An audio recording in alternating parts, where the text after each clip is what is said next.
Hey guys, how you doing? It's your girl Lisa, the Melanated Medicine Woman, back with another video. How have you been? It has been 2 weeks since we last spoke. How you doing?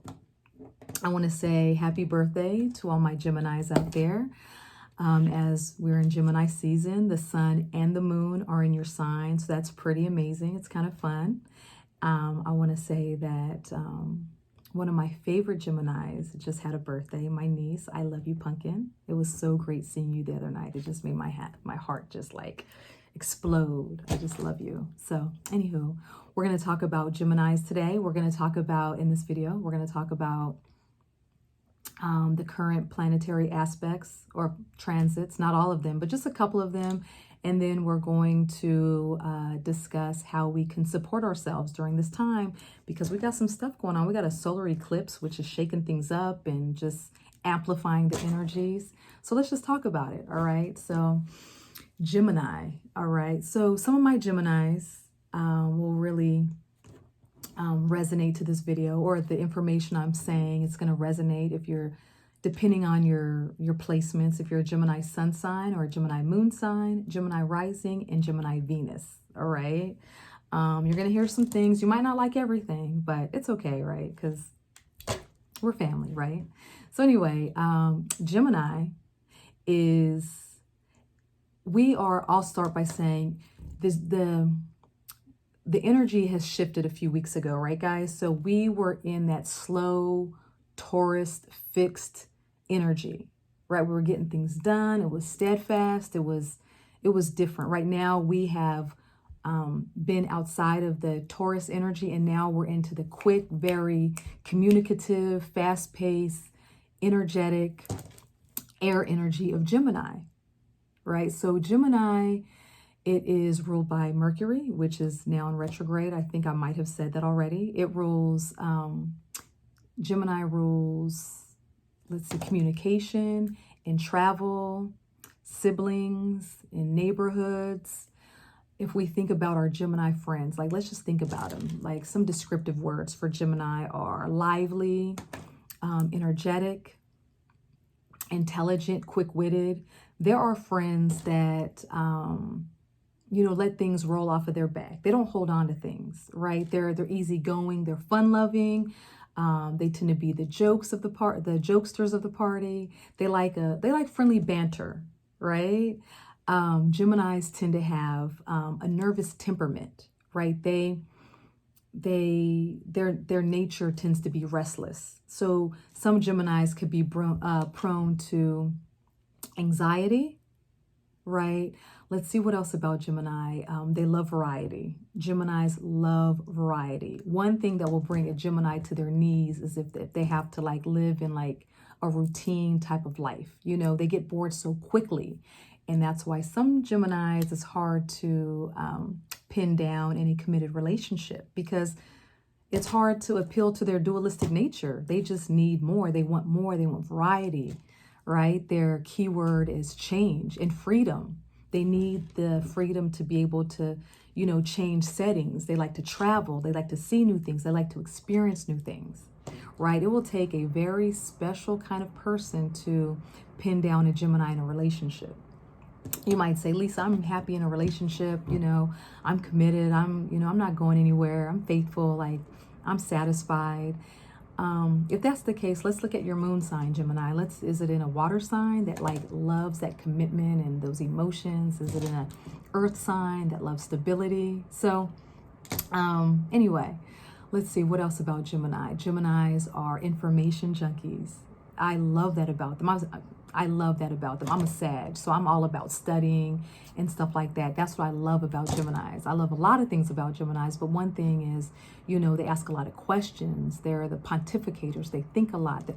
They're always in their mind, right? They're always coming up with new topics and ideas to talk about, because they just love to obtain more and more information. And because their minds are so quick and they're always thinking, and they tend to skim the topic, but they don't commit to the subject. So Geminis tend to know a little bit about everything, and tend to be like a jack of all trades, but a master in none. You know what I mean? That's just It's just Gemini. It's just what it is. So anyway, so now with this knowing about Gemini and this energy, this quick energy that we're in, the new moon right now is in Gemini. All right. And as we talked about in previous videos, during the new moon, it's time to it's a time of new beginnings. It's time for us to set our intentions. It's time for us to, be very reflective and introspective, right?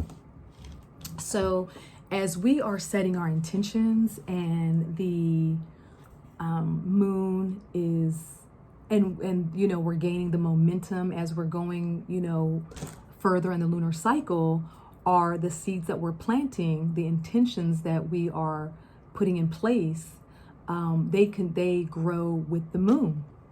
So anyway, this new moon in Gemini is also the first solar eclipse of the year. And so when there's a solar eclipse, it's like it's a time for everything to be like uprooted and kind of, shaken up a little bit in our lives. Unexpected events happen, new ideas happen. We have new ideas. What else happens during a solar eclipse? Let's see. It amplifies the current themes that are already present in our lives, right? So with the sun, the moon, and Mercury all in the sign of Gemini right now, coupled with the solar eclipse and Mercury being in retrograde, so much.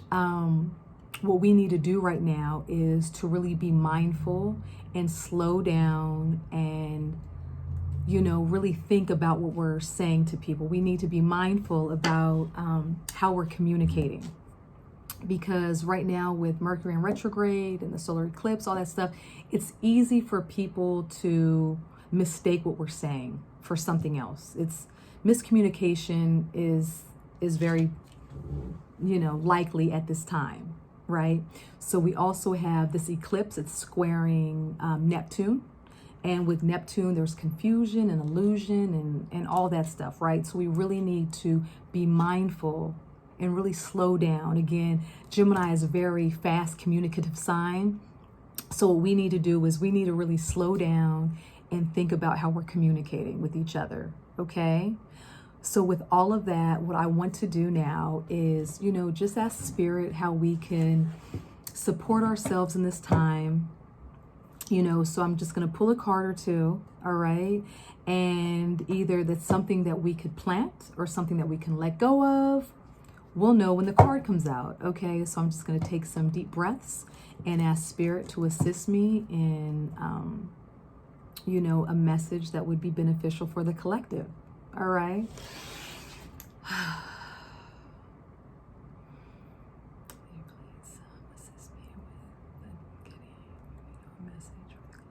All right, let's get it. Okay, guys. Just a card or two, just something that would be, helpful for us. Here we go. Okay. You guys, we have the Four of Pentacles here.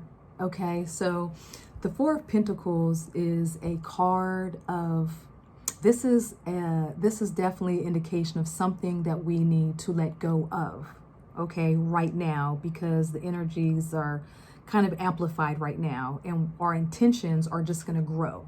Okay, so this is it's encouraging us to get out of this mindset. So the Four of Pentacles, you see this woman, she is holding onto her purse really tightly with the Four of Pentacles here.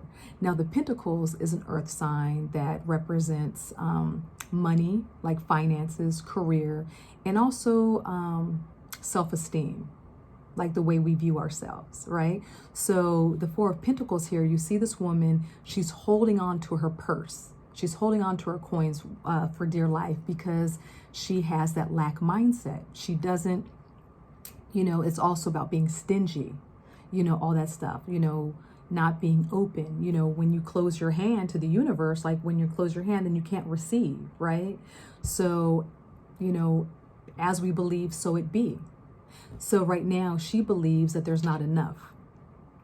And so what Spirit is encouraging us to do is to let go of that lack mind state and to adopt a mind state of abundance, because there's always more than enough.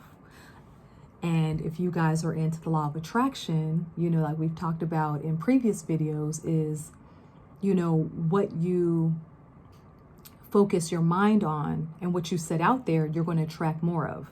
So if you say something like, oh, I'm tired of being broke, of course, your intention is not to be broke, but the universe is going to hear it as, oh, broke. Let me give her more of that. Let me give him more of that.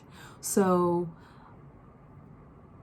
yeah, I'm trying to think about any other type of messages from this card. Yeah, so we have to make sure that we know that we have enough. If we don't believe it, we have to fake it till we make it. We have to sit and, you know, whatever it is, if it's affirmations, if it, you know, writing things down, like scripting, if it's about word switching, whatever type of intervention that you guys can, or that we all can do to kind of switch our mind to knowing that we are in an abundant universe, we have more than enough, then let's just do that. Okay. Let me see, are there any other cards that, let me see if there's any other cards, any other messages from Spirit that we, ooh, here we go. Oh. And then we have the Wheel of Fortune, guys. The Wheel of Fortune is a very positive and optimistic card. It's basically talking about fate, how luck is basically in your favor. All right. So we could put these cards together because, you know, I really love to make sentences and stories out of the cards. Okay. Okay. And then, oh, and at the bottom of the deck, we have the Sun card, which is the most optimistic sign of the card of the tarot. Okay. So in sentence form, as tarot likes, is, you guys, once we like get out of this, you know, lack mindset, whatever it is, or like I'm not good enough, or I'm not enough, or I don't have enough, you know, and we know that we're more than enough and we have more than enough, you know, it'll change the wheels, you know, in our favor. And then we'll manifest that. And then that's what we'll present in our life. And then up. And this is what we have to believe. This is what we have to believe our life is. We have to believe that we have to be optimistic, because that is how we attract things to us. As I said in previous videos, we're magnets and we're mirrors, right? We attract what we are. Okay, sometimes people think, you know, like, you know, opposites attract, but that's if you haven't looked deep enough, because like attracts like birds of a feather. It's like the law of attraction, the law of resonance, right? So anyway, we have to be optimistic and believe that, you know, good things will happen for us and to us. But the thing about it is, since we're co-creating our existence, we have to make sure that we get out of this mind state. All right. And we just have to know that if we're feeling like this, we have to change our minds, because it's all mental, right, Gemini? Right? You know, we're in that energy of the mental, you know, the way we talk, communicate, right, Gemini, about communication, the way we talk to ourselves. And then this will be the outcome. All right. We have to believe, like, look at her. She knows, like, she's just so excited. It's like, that's the most optimistic card. It's about success and triumph and, you know, just believing in yourself. Look, her hands are up. She looks so much different than she does, right? You know, she's holding on. She could be praying. Who knows? But anyway, okay, guys. Well, I'll see you again in another 2 weeks during the full moon. Have a good one. Bye.